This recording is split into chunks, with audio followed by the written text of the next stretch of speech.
Born in Belfast, grew up in Belfast, went to school there, had a very happy childhood there.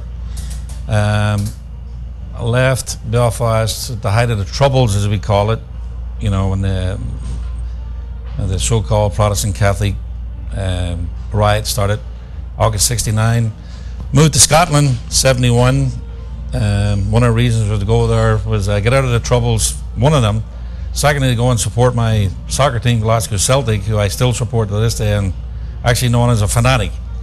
So I lived in Scotland 9 years, moved to America in 1980, the last of 7 siblings, and moved to Washington, D.C., short spell, Connecticut, and ended up in Phoenix.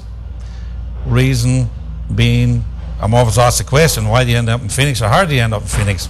Well, a woman. Normal answer, usual answer. Sure, it's the best darn team in Scotland, and the players, they are grand, and we support. But when I got here, the first thing I looked for was an Irish pub. And I run up and down Campbell. I was living near Camelback, and no pubs, no Guinness. And I go, what am I doing here in the desert? I'm getting out of here. And finally somebody said, Seamus, there's a pub down in 24th Street in Camelback, Houlihan's. I did the 4-minute mile down there. Got there, run into the bar, and the bartender said, can I help you, sir? I said, pint of Guinness, please. And he looked at me like I had 2 heads. I says, Guinness, mother's milk, the black stuff. Hadn't a clue. So I ended up drinking whatever was Budweiser. And so actually that planted the seed. No Irish pubs, no Guinness. So I worked hard for 4 years, saved some money, and I eventually opened the Dubliner up on 40th Street in Thunderbird. And opened about a month or so, selling a lot of different import beers, but no Guinness. Local distributor refused to bring it in, said there was no market for it, and they'd give me bottled Guinness, but no draft. So we worked our way through that. I eventually called Guinness distributors in Connecticut, Stamford, and I spoke to one of the managers and told him I opened a pub, Irish pub in Arizona. Local distributor won't give us Guinness. He said, Seamus, you'll be pouring it by the weekend. And by God, I was pouring Guinness by the weekend. There's gonna be a show, and the Glasgow Celtic will be there.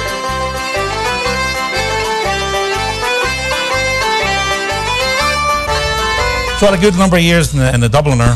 A lot of fun up there. We had a great number of great Irish groups that played there. The Chieftains, Fury Brothers, Tommy Macon, Wolf Tones, I'd say Paddy Riley, but a lot of good Irish entertainers come in and out the door.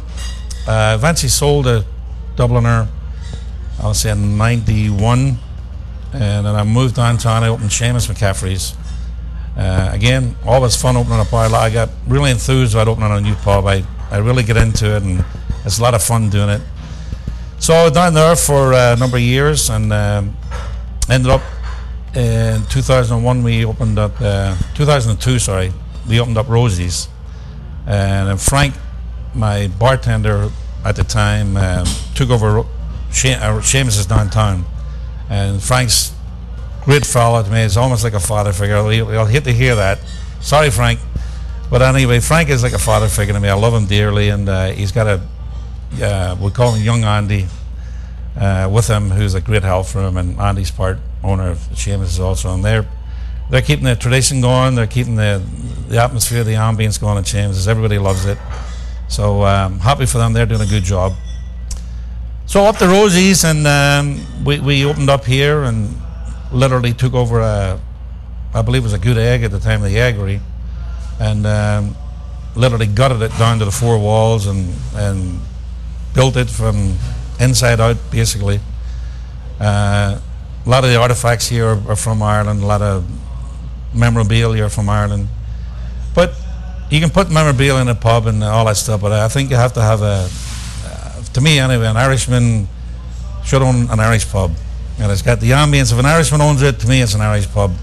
If you're not an Irishman, you lose a bit of that flavour. And it's Celtic, that's the team for me. Celtic, on to victory. You're the finest team in Scotland, I'm sure you will agree. And we'll never give up till we win the cup and the the Scottish Football League. They come from Bonnie, Scotland. Of course, we have our big Celtic supporters club here, which is our team from back home. Say Glasgow Celtic, even though they're a Scottish club, they've got a big Irish background, a big Irish influence. They were formed by an Irish priest in 1888 to feed the hungry Irish who had moved after the famine from Ireland to Scotland. A lot of people were living in poverty in dire straits in east end of Glasgow at the time, basically the Gorbals area. And Father Wilfred formed Celtic, collect money at the games to feed the hungry Irish. And hence today, Glasgow Celtic is one of the biggest clubs in the world, one of the biggest supported clubs in the world. As we sit here in Phoenix, Arizona, we have a Celtic supporters club. You can go to Chicago, you can go to Miami, you can go to Boston, you can go to San Francisco, and you'll find a Celtic supporters club. So not bad from a little priest who formed this little team in the east end of Glasgow. They're worldwide famous now. Very proud of them. And you have the meetings here, right, at Rosie's? We show the games here. We have the meetings. As a matter of fact, the season started 2 weeks ago, and the last 2 Sundays we were here at 4:30 in the morning, and yesterday we were here at 5:30 in the morning. Those are early games. Normally they'll go 7, 8 o'clock. But if Celtic's playing, we'll be here. The Scottish League Cup, and it was only Neely Mohan's due when he nipped in and he made it too. Oh, Hampden in the sun, Celtic 7 and Rangers 1. I've been pretty lucky, Paul, being the first Irish pub. It was automatic business, you know. People were, for a long time, were waiting for an Irish pub to open in Phoenix. A lot of friends of mine. And I think actually I beat a lot into the punch, you know. And so a lot of luck open being the first one to do it. First one to get Guinness, first one to bring the Irish music in. So I developed a name among the Irish pubs, a reputation, as you might say. But since then, you know, we've had several good pubs opening up. Jimmy O'Connor one. Jimmy's a good friend of mine and runs a good pub. The boys are running the Dubliner at the moment. John and Pat do a great job. And we've got, you know, Padre Murphy's out on the west side. We've got Ray O'Sullivan with his bars does a great job. Several good bars run by good Irishmen, and I think if you do it right, and again, Irish owner to me is very important.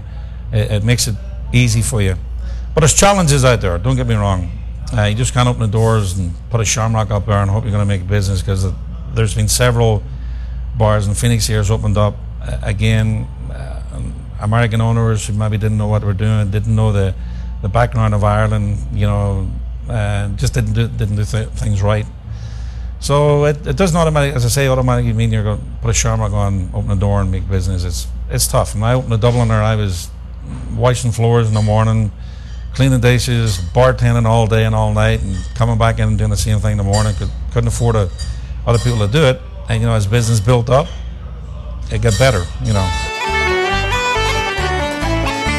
There is a team in Glasgow, and Celtic is the name. There's not another team as good that brought all Scotland fame.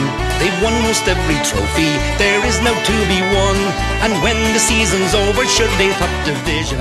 Good pub food. We have several Irish items, you know, corned beef cabbies and shepherd's pie.